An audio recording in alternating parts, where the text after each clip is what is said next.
Good morning students, welcome to your education online class.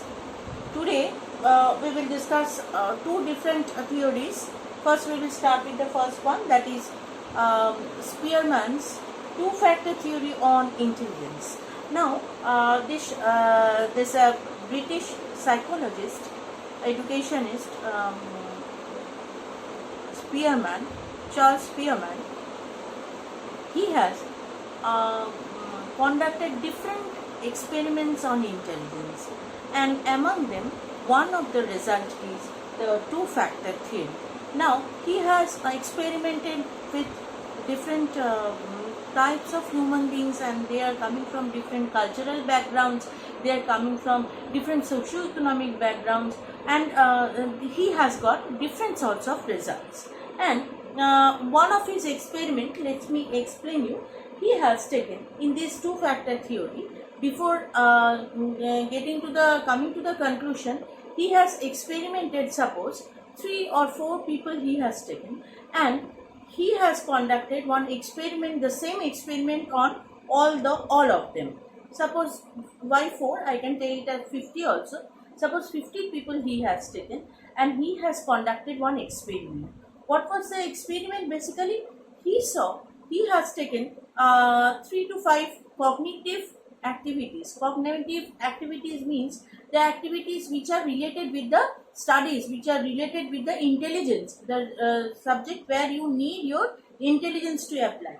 And suppose he has kept 5 subjects like English, literature, Bengali literature, maths, science, and quiz, suppose.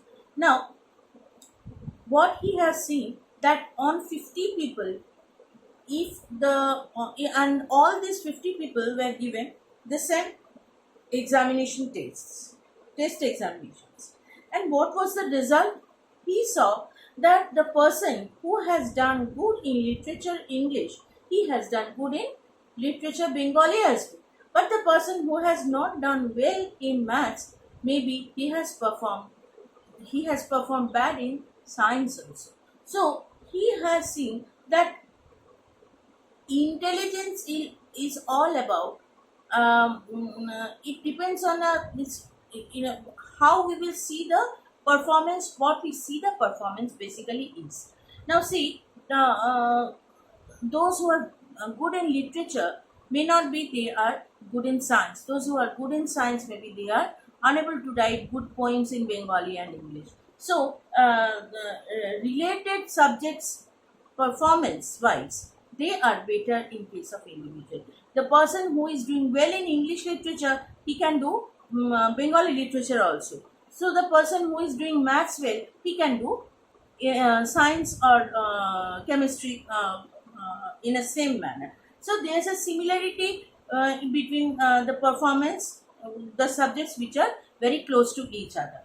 Now, after seeing this, he has come to the conclusion that every individual is with two different factors in brain. One is general mental ability and another one is special mental ability.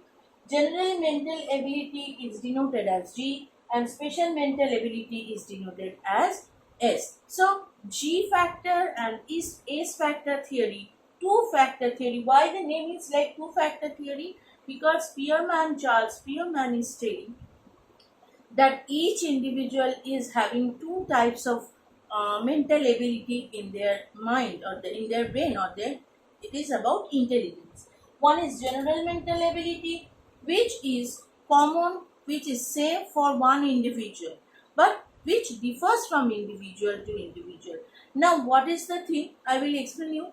And S factor is, suppose you are in whatever your activity you are doing, you need same amount of G in case of one individual. Suppose you need same amount of G in whatever work you do, and you need different amount of S whatever activity you do. Means suppose in a total day, in a 24-hour, if you calculate, you are doing 8 to 10 activities. Now Spearman is telling all the activities of an individual the amount of G from your brain is same, but amount of special mental ability varies from one to the other. Means one activity to the other activity in you. What is that? Suppose this is the brain and this is G, general mental ability.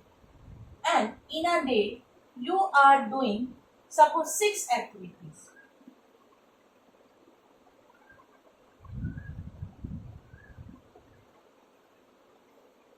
Please follow the drawing.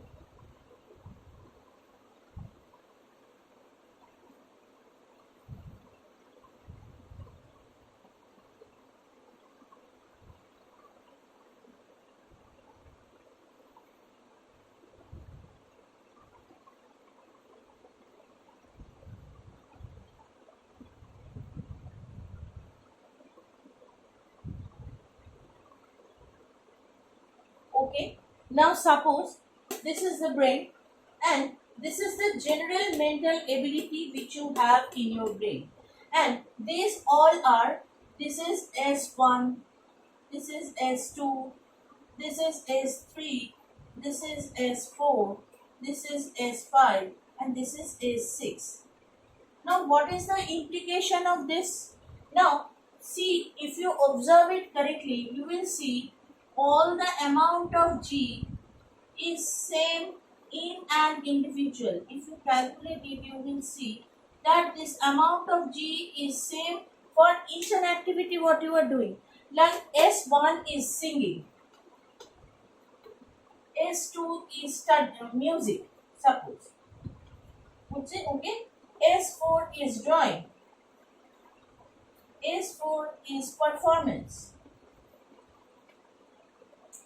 S5 is studies, S6 is memorization.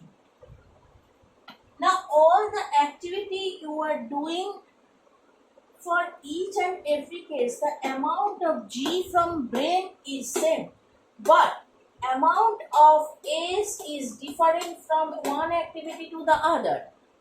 And this is the performance of one individual. Okay, you understand? The amount of G what is there in the brain is same for each and every word what one individual is doing. Suppose I am studying, I am teaching, I am drawing, I am singing, whatever I am doing, the amount of G what I am utilizing is same for each and every word what I am doing. But amount of S, suppose I sing well, my S1 or singing performance S is more. I'm not a very good in mathematics, suppose. I'm not a good student in maths. So S2, suppose this is maths. So S2 is very less I have. Again, if I take craft, work education or art and craft, which I can do, suppose drawing or etc. That S is big. So this S is varying. This S is the special mental ability, or it is important for all the special activity you are doing. What activity I am teaching you? It is one activity. I am studying, that is another. I am singing, that is another activity. So whatever work I am doing in a day, the amount of G what I am using is same, but amount of S in our brain is different from one to the other factor in individual. This is the performance of one individual. Please keep it in mind. We are talking about one individual's brain, where in a day if you work 7 to 10 types of works, the amount of G what you are using is same for each and every word. Means general mental ability what you are using, it is same for each and every activity of your day. But amount of A is determining your performance as well as how you can perform or how much you are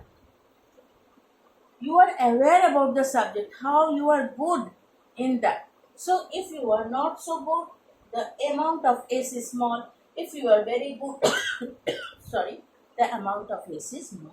So this is all about Spearman's two-factor theory. Nothing complicated. I think you have understood. You are going to get it in the PDF. the main thing you have to keep it in mind that the two factors theory are general and special mental ability. You will get the difference between general and mental ability. Small question, what is general mental ability and what is specific mental ability or special mental ability, and the difference. And you have to draw this when you are writing the question and answer. When you are writing the answer, you have to draw to make it clear. So you keep it in mind that general factor or G factor is same for all performances of an individual, but it varies from one performance to the other. S varies from one performance to the other. S determines the performance. S determines the result, what you are doing, how good you are or how better you are doing in something, and how less is you are doing. So this is about two-factor theory. Next we will start the Spearman's multiple factor theory or 7-factor theory. Thank you so much.